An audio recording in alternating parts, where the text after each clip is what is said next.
दोस्तों, स्वागत है आपका एक और नई वीडियो में। तो दोस्तों, इस वीडियो में आज हम बेसिक प्रोपोर्शनलिटी थ्योरम या जैसे हम बीपीटी या थियर्स थ्योरम भी बोलते हैं उसके बारे में जानेंगे।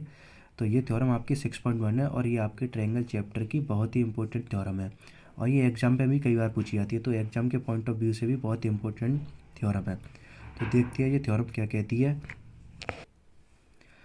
If a line is drawn parallel to one side of a triangle to intersect the other two sides in distinct point, यानी कि यदि किसी ट्रायंगल के अंदर कोई एक लाइन ट्रायंगल की किसी दूसरी साइड के पैरेलल खींची जाती है और वह इस प्रकार खींची जाती है कि वो किसी दो लाइनों को इस तरह से काटे, जैसे कि आप फिगर में देख रहे होंगे, इस तरह से काटे।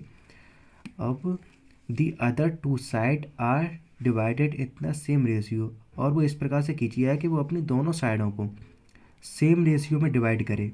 यानी कि हमें सिंपल इतना बोला गया है इस थ्योरम में कि हमारे पास अगर कोई किसी ट्रायंगल के अंदर कोई एक लाइन दूसरी लाइन के पैरेलल इस तरह से खींची जाए कि वो अपने अदर दोनों साइडों की जो लाइन है उसको इस प्रकार से काटे या डिवाइड करे कि जिससे उसके जो रेशियो है, यानी कि AD/DB इक्वल होगा AE/EC, यानी कि इस साइड के रेशियो के इक्वल आए। तो देखिए, सबसे पहले हमें क्वेश्चन में गिवन है, जो हमें गिवन है वो हम पहले लिख लेते हैं। हमें गिवन है इन ट्रायंगल ABC में हमें गिवन है कि DE लाइन BC के पैरेलल है। तो जो हमें गिवन है पहले हम उसको लिख लेंगे। DE लाइन पैरेलल है किसके? BC के। ये हमको इस क्वेश्चन में गिवन है। अब हमें इसमें प्रूफ क्या करना है? हमें प्रूफ करना है टू प्रूव कि AD/DB, यानी कि AD/DB का रेशियो इक्वल होगा AE/EC के। ये हमें इसमें प्रूफ करना है। तो इसको प्रूफ करने से पहले हमें इसमें कुछ कंस्ट्रक्शन भी करना पड़ेगा। तो देखते हैं वो कंस्ट्रक्शन कैसे करेंगे। तो सबसे पहले हम BE को ज्वाइन करेंगे, और हम DC को भी ज्वाइन करेंगे। उसके बाद हम D वर्टेक्स से AE पर एक परपेंडिकुलर लाइन क्रिएट करेंगे। सेम इसी प्रकार हम E वर्टेक्स से DE पर लाइन परपेंडिकुलर क्रिएट करेंगे, क्योंकि हमें इसमें क्वेश्चन में इसकी हाइट अज्यूम करनी पड़ेगी, इसलिए हमने ये कंस्ट्रक्शन किया है।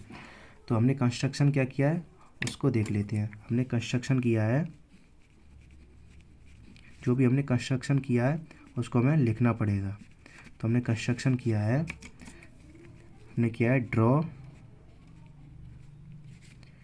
Draw EN perpendicular to AB and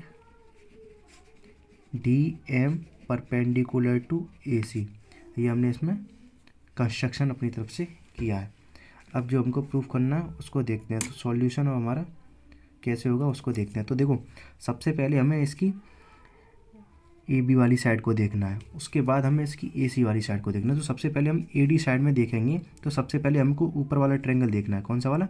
ADE। तो सबसे पहले हम इसके ऊपर वाले ट्रायंगल का एरिया लेंगे। तो सबसे पहले हम लेंगे एरिया ऑफ ट्रायंगल, कौन सा? ADE। अब जबकि हमें इसकी रेशियो निकालनी है तो हमें ये अपॉन में वैल्यू लिखनी पड़ेगी। तो अपॉन के लिए हमें ये DB बेस वाला ट्रायंगल देखना पड़ेगा। DB बेस का DBE ट्रायंगल चेक करना पड़ेगा। तो इसका एरिया लेना पड़ेगा हमें DBE। आपको ट्रायंगल का फॉर्मूला पता है। ट्रायंगल का फॉर्मूला क्या होता है? ट्रायंगल का फॉर्मूला होता है हाफ बेस इंटू हाइट। बस इसका ही हमें यहाँ पे यूज़ करना है। तो देखिए कैसे करते हैं। ट्रायंगल का फॉर्मूला होता है हाफ बेस। अब मतलब ADE ट्रायंगल के लिए बेस कितना होगा? AD। तो हमें लिखना है यहाँ पे इंटू AD, और इसके लिए हाइट। तो हाइट तो वही परपेंडिकुलर, हमारी हाइट कौन सी पड़ रही है? E वर्टेक्स से जो DE पर जो हमारी परपेंडिकुलर लाइन पड़ रही है वही हमारी हाइट है। तो इसको हम यहाँ पे कोई नेम देते हैं, यहाँ पे N, यहाँ में M दे दिया। तो इसकी हाइट क्या होगी? EN। हमने यहाँ पे EN हाइट ले ली। अब एरिया किसका निकालना है, डी बी ई, यानी कि डी बी ई के लिए हमारा हाफ, बेस हमारा डी बी, और हमारी हाइट, यानी कि इस ट्रायंगल की हाइट क्या होगी हमारे पास, इस ट्रायंगल की हाइट हमारी यही तो है। यानी आप अगर हल्का सा देखें, अगर आपके पास कोई इस तरह से ट्रायंगल हो तो इसकी हाइट आप वहाँ पे अज्यूम करेंगे, इसकी हाइट आप यहीं से तो निकालेंगे, यानी कि इस ट्रायंगल के बाहर ही तो इसकी हाइट आएगी जो कि परपेंडिकुलर पड़ रही होगी।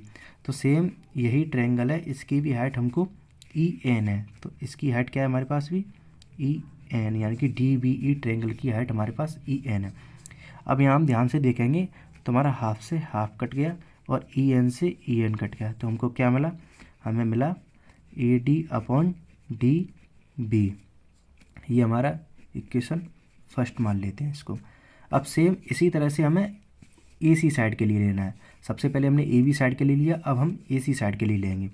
तो अब ए सी साइड के लिए ऊपर वाला ट्रायंगल तो सेम ही रहेगा, ए डी ई, तो area of A D E upon, अब यहाँ पे हमारा ट्रायंगल ई सी डी आएगा, कौन सा आएगा, E C D, area of triangle E C D, क्योंकि अब इस साइड से देख रहे हैं तो हमारा बेस ई सी बन गया।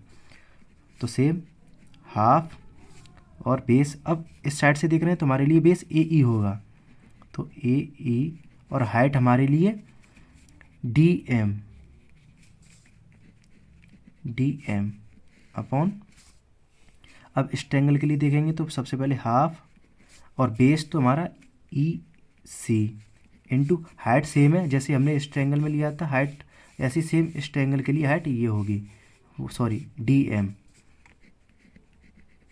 अब यहाँ पे ध्यान से देखेंगे तो हाफ से हाफ और डी एम से डी एम कट गया, तो हमारे पास क्या बचा, ए ई अपॉन ई सी, इसको हमने इक्वेशन सेकंड ले लिया। अब यहाँ पे ध्यान से देखेंगे, आपने क्लास 9th में एक थ्योरम पढ़ी होगी कि अगर किसी भी सेम बेस से दो पैरेलल लाइनों के बीच में अगर कोई भी दो ट्रायंगल क्रिएट की जाती हैं तो उनका एरिया आपस में कैसा होता है, इक्वल होता है। जैसे आप देखें 9th क्लास में पढ़ाया कि दो पैरेलल लाइनों में सेम बेस से, और इसी बेस से, ये हमने बेस मान लिया, जैसे ए बी एक बेस है, इसी बेस से अगर हमने इस वाली पैरेलल लाइन पर ट्रायंगल क्रिएट किए और इससे हमने यहाँ पे ये ट्रायंगल क्रिएट किया, तो दो पैरेलल लाइनों के बीच में सेम बेस से अगर हम कोई भी दो ट्रायंगल क्रिएट करते हैं तो उनका एरिया आपस में क्या होता है, इक्वल होता है। यानी कि यहाँ पे एरिया ए सी बी का एरिया इक्वल होगा किसके, area of B D A के। तो सेम सिचुएशन यहाँ पे होने की, ये दोनों पैरेलल लाइन है और इन दो पैरेलल लाइनों पे सेम बेस पर ही क्या बनने हैं, ये दोनों ट्रायंगल बनने हैं। तो जब दो पैरेलल लाइन के बीच पे और सेम बेस से अगर कोई भी दो ट्रायंगल बनाए जाते हैं तो उनके एरिया आपस में कैसे होते हैं, इक्वल होते हैं। तो बस हम यहाँ पे ये इसी चीज़ का यूज़ करते हुए हम यहाँ पे इसके बारे में थोड़ा सा लिख देंगे। तो हम लिखेंगे एरिया डी बी ई, मतलब area of triangle D B E equal होगा किसके, area of triangle E C D के। अभी हमने क्यों लिखा है, क्योंकि हमें यहाँ पे दिख रहा है, क्योंकि area of A D E और area of A D E ये तो सेम है दोनों में, लेकिन ये वाला एरिया हमारा सेम नहीं आ रहा था, तो इसको सेम करने के लिए हमने ये थ्योरम का यूज़ किया है यहाँ पे। अब ये क्यों इक्वल है वो उसके बारे में बता देंगे कि because they lie on same base कौन सा हमारे पास, डी ई, इसी बेस पे D E, and between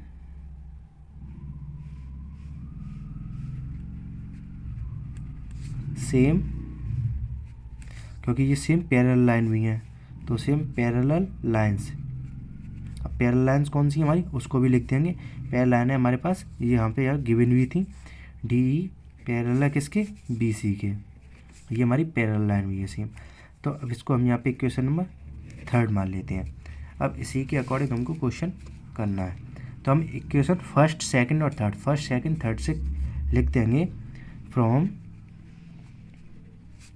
first second and third से जो A D upon D B equal होगा किसके, ए ई अपॉन ई सी के, क्योंकि हमने area of D B E equal करके दिखा दिया किसके, area of E C D के यहाँ पे। तो इस हिसाब से ये भी आपस में कैसे होंगे, इक्वल होंगे। तो हम यहाँ पे कह सकते हैं कि A D upon D B, A D upon D B equal होगा किसके, ए ई अपॉन ई सी के। और यही हमको क्या करना था, प्रूफ करना था। तो ये प्रूफ हो गया। तो ये आपका 10th क्लास के ट्रायंगल चैप्टर की थ्योरम 6.1 है और ये एग्जाम में भी कई बार पूछी आती है। तो आप इस थ्योरम को बहुत ही अच्छे से समझ लें, क्योंकि ये थ्योरम हर बार इसके चांस रहते हैं एग्ज़ाम में आने के। तो आप इसको एक बार अवश्य देख लें और उम्मीद करता हूँ आपको ये थ्योरम समझ में आई होगी। आपको ये थ्योरम समझ में आई हो तो हमारे इस चैनल को सब्सक्राइब करें, लाइक करें और वीडियो को भी ज़्यादा से ज़्यादा शेयर करें। धन्यवाद।